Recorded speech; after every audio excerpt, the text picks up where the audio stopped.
you.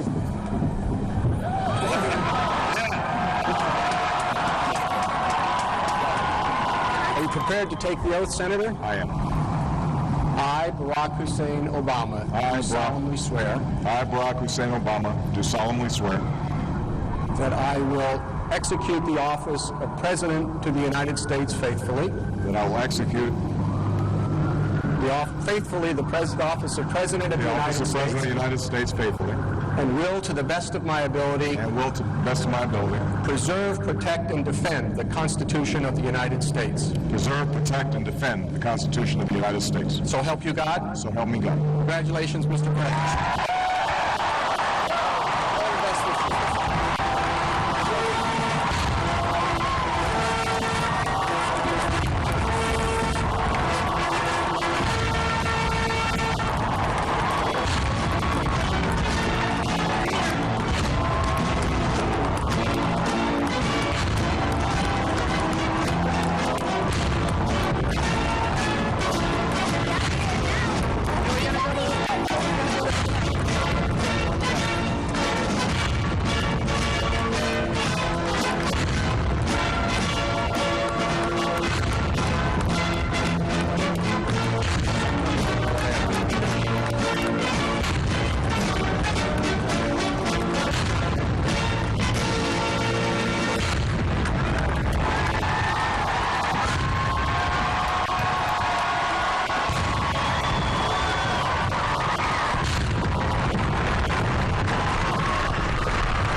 President of these United States, Barack Obama.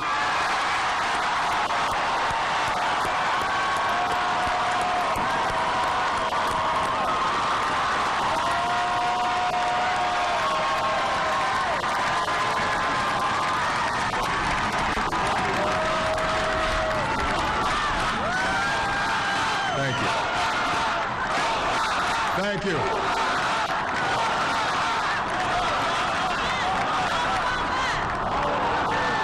My fellow citizens, I stand here today humbled by the task before us, grateful for the trust you have bestowed, mindful of the sacrifices borne by our ancestors. I thank President Bush for his service to our nation.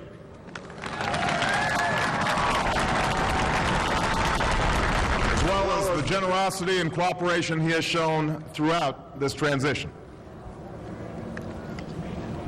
44 Americans have now taken the presidential oath. The words have been spoken during rising tides of prosperity and the still waters of peace. Yet, every so often, the oath is taken amidst gathering clouds and raging storms. At these moments, America has carried on not simply because of the skill or vision of those in high office, but because we, the people, have remained faithful to the ideals of our forebears and true to our founding documents. So it has been, so it must be with this generation of Americans. That we are in the midst of crisis is now well understood. Our nation is at war against a far-reaching network of violence and hatred. Our economy is badly weakened, a consequence of greed and irresponsibility on the part of some, but also our collective failure to make hard choices and prepare the nation for a new age. Homes have been lost, jobs shed, businesses shuttered. Our health care is too costly, our schools fail too many, and each day brings further evidence that the ways we use energy strengthen our adversaries and threaten our planet. These are the indicators of crisis, subject to data and statistics. Less measurable, but no less profound, is a sapping of confidence across our land. A nagging fear that America's decline is inevitable, that the next generation must lower its sights. Today, I say to you that the challenges we face are real. They are serious and they are many. They will not be met easily or in a short span of time. But know this, America, they will be met.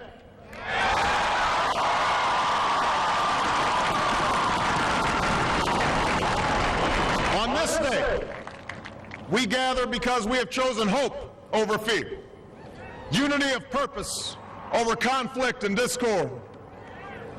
On this day, we come to proclaim an end to the petty grievances and false promises, the recriminations and worn-out dogmas that for far too long have strangled our politics. We remain a young nation, but in the words of Scripture, the time has come to set aside childish things.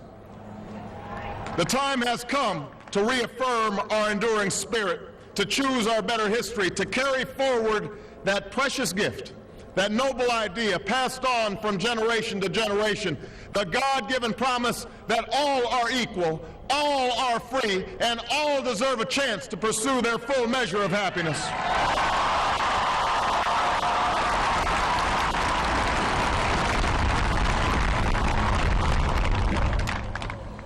In reaffirming the greatness of our nation, we understand that greatness is never a given.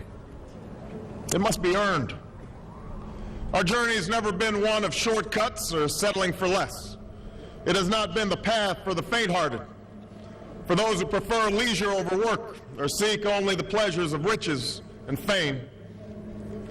Rather, it has been the risk-takers, the doers, the makers of things, some celebrated, but more often men and women obscure in their labor, who have carried us up the long, rugged path towards prosperity and freedom. For us, they packed up their few worldly possessions and traveled across oceans in search of a new life. For us, they toiled in sweatshops and settled the West, endured the lash of the whip, and plowed the hard earth. For us, they fought and died in places like Concord and Gettysburg, Normandy, and Quezon. Time and again, these men and women struggled and sacrificed and worked till their hands were raw so that we might live a better life. They saw America as bigger than the sum of our individual ambitions, greater than all the differences of birth or wealth or faction. This is the journey we continue today. We remain the most prosperous, powerful nation on earth. Our workers are no less productive than when this crisis began. Our minds are no less inventive, our goods and services no less needed than they were last week or last month or last year. Our capacity remains undiminished, but our time of standing pat, of protecting narrow interests and putting off unpleasant decisions, that time has surely passed. Starting today, we must pick ourselves up, dust ourselves off, and begin again the work of remaking America.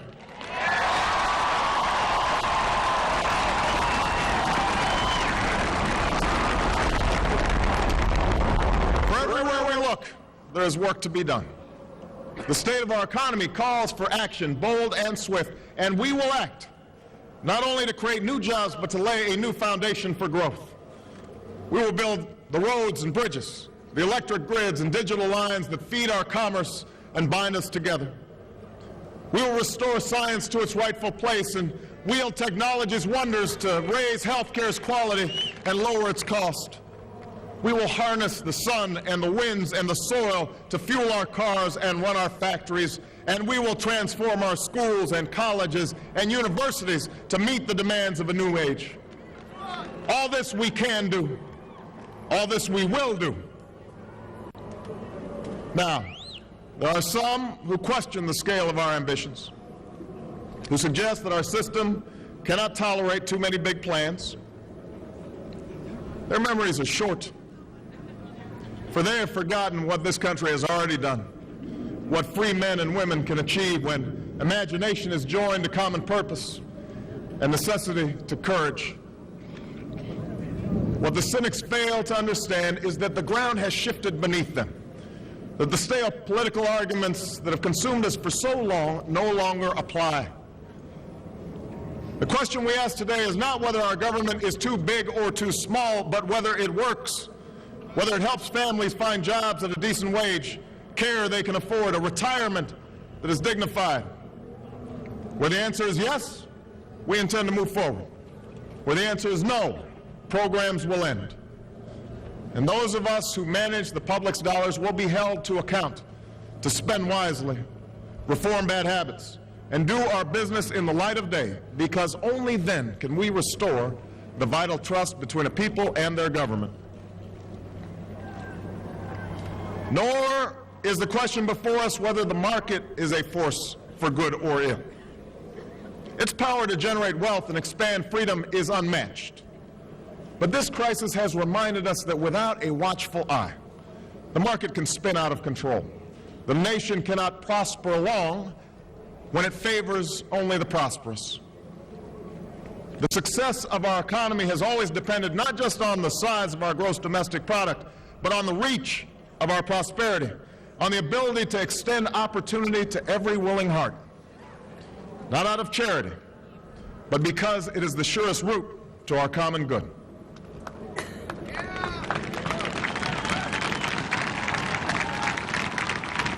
As for our common defense, we reject as false the choice between our safety and our ideals. Our founding fathers, faced with perils that we can scarcely imagine, drafted a charter to assure the rule of law and the rights of man, a charter expanded by the blood of generations. Those ideals still light the world, and we will not give them up for expedience sake. And so, to all the other peoples and governments who are watching today, from the grandest capitals to the small village where my father was born, know that America is a friend of each nation and every man, woman, and child who seeks a future of peace and dignity, and we are ready to lead once more.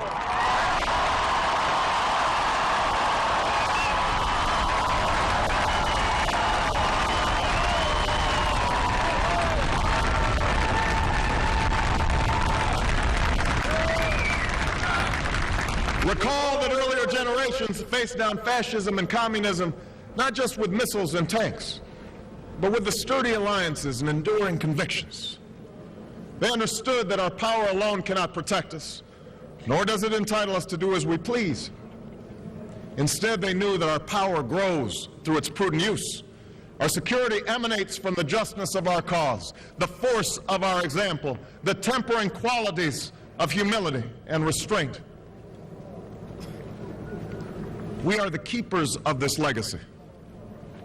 Guided by these principles once more, we can meet those new threats that demand even greater effort, even greater cooperation and understanding between nations. We will begin to responsibly leave Iraq to its people and forge a hard-earned peace in Afghanistan.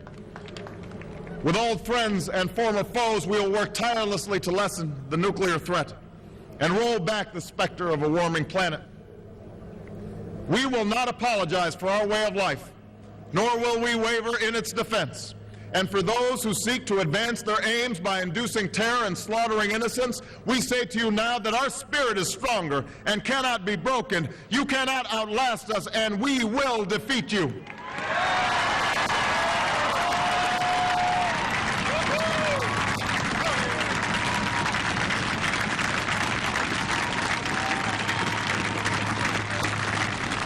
For we know that our patchwork heritage is a strength, not a weakness. We are a nation of Christians and Muslims, Jews and Hindus, and non-believers. We are shaped by every language and culture, drawn from every end of this earth. And because we have tasted the bitter swill of civil war and segregation and emerged from that dark chapter stronger and more united, we cannot help but believe that the old hatreds shall someday pass, that the lines of tribes shall soon dissolve, that as the world grows smaller, our common humanity shall reveal itself, and that America must play its role in ushering in a new era of peace. To the Muslim world, we seek a new way forward based on mutual interest and mutual respect. To those leaders around the globe who seek to sow conflict or blame their society's ills on the West, know that your people will judge you on what you can build, not what you destroy. To those who cling to power through corruption and deceit and the silencing of dissent, know that you are on the wrong side of history, but that we will extend a hand if you are willing to unclench your fist. To the people of poor nations, we pledge to work alongside you to make your farms flourish and let clean waters flow, to nourish starved bodies and feed hungry minds.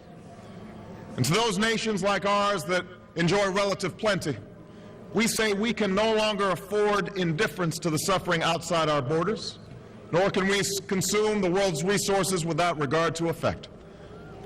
For the world has changed, and we must change with it. As we consider the road that unfolds before us, we will remember with humble gratitude those brave Americans who, at this very hour, patrol far-off deserts and distant mountains. They have something to tell us, just as the fallen heroes who lie in Arlington whisper through the ages. We honor them not only because they are the guardians of our liberty, but because they embody the spirit of service, a willingness to find meaning in something greater than themselves. And yet, at this moment, a moment that will define a generation, it is precisely this spirit that must inhabit us all. For as much as government can do and must do, it is ultimately the faith and determination of the American people upon which this nation relies. It is the kindness to take in a stranger when the levees break, the selflessness of workers who would rather cut their hours than see a friend lose their job, which sees us through our darkest hours.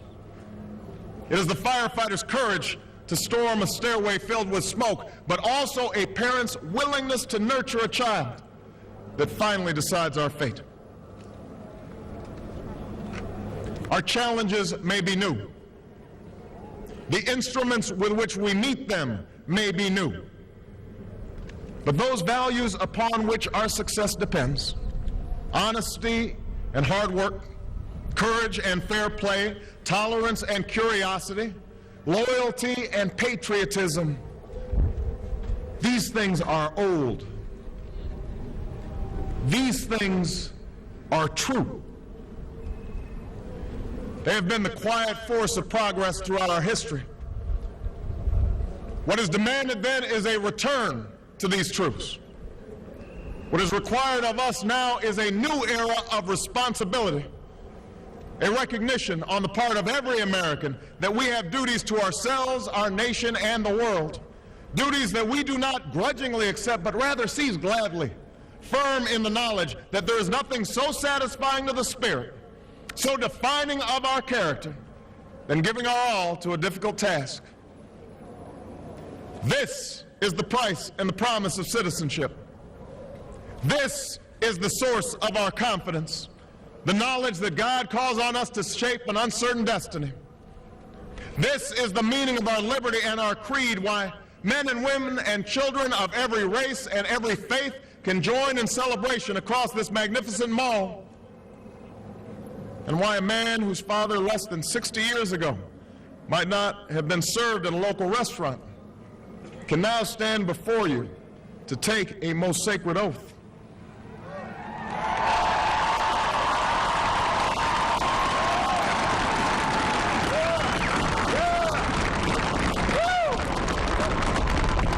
So let us mark this day with remembrance of who we are and how far we have traveled. In the year of America's birth, in the coldest of months, a small band of patriots huddled by dying campfires on the shores of an icy river. The capital was abandoned. The enemy was advancing. The snow was stained with blood.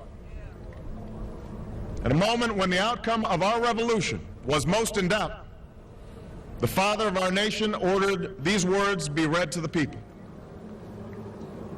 Let it be told to the future world that in the depth of winter, when nothing but hope and virtue could survive, that the city and the country, alarmed at one common danger, came forth to meet it. America, in the face of our common dangers, in this winter of our hardship, let us remember these timeless words. With hope and virtue, let us brave once more the icy currents and endure what storms may come. Let it be said by our children's children that when we were tested, we refused to let this journey end, that we did not turn back nor did we falter, and with eyes fixed on the horizon and God's grace upon us, we carried forth that great gift of freedom and delivered it safely to future generations. Thank you. God bless you. And God bless the United States of America.